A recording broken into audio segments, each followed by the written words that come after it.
Okay friends, it's time to get started on replacing our oil filter. Typically when you do an oil filter, you're going to be doing it at the same time as you're doing your oil change, just to mention. Underneath the front of the truck, more than likely you're going to have some skid shields that come across like this. If your truck has them, go ahead and take them down. After that, we're going to be looking up underneath the driver's side front of the engine, and you'll be able to find your oil filter housing.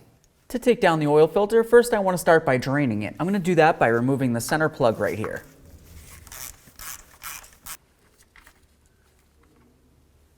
So as you saw, a little bit of oil came out of this, but there's actually a whole bunch of oil inside there. That's why inside your oil filter kit, it came with this.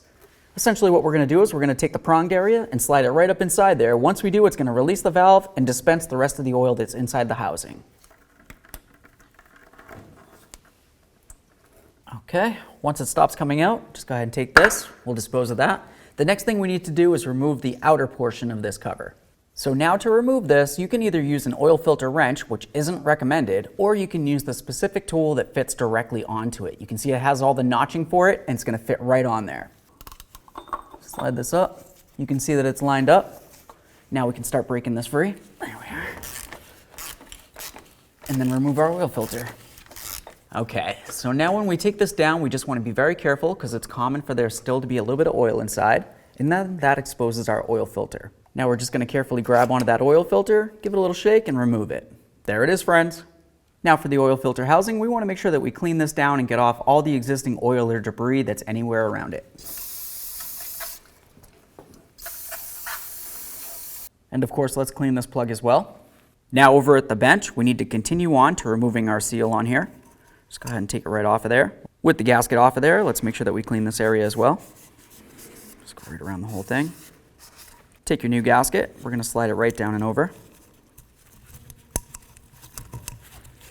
And then of course bring it down into the groove where it belongs, which is this lower groove.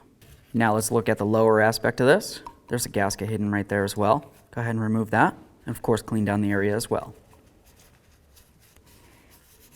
Now we're not going to install the gasket on this yet, but let's go ahead and grab the oil filter cartridge here. We'll slide it right over the tubing, and then down and in.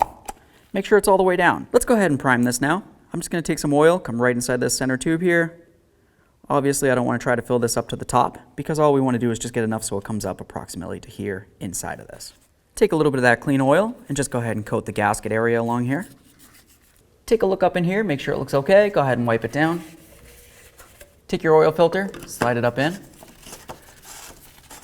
All right, so now we're just going to go ahead and snug this up and torque it. When we torque it, you want to torque it to 25 Newton meters, which turns out to be approximately 18 foot-pounds. Now that that's torqued, let's go ahead and put our gasket up on here. Make sure that you lubricate that with a tiny bit of oil as well. We'll get the plug, put it up in there. Once it's snug, we'll torque it to 9.5 foot-pounds.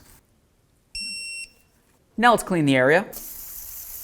Okay friends, we got the oil filter in there. Like I said before, typically if you're replacing the oil filter, you're just going to go ahead and do an oil change at the same time. With all that said, whatever you end up doing, make sure that you double check your oil level at the end and make sure it's full.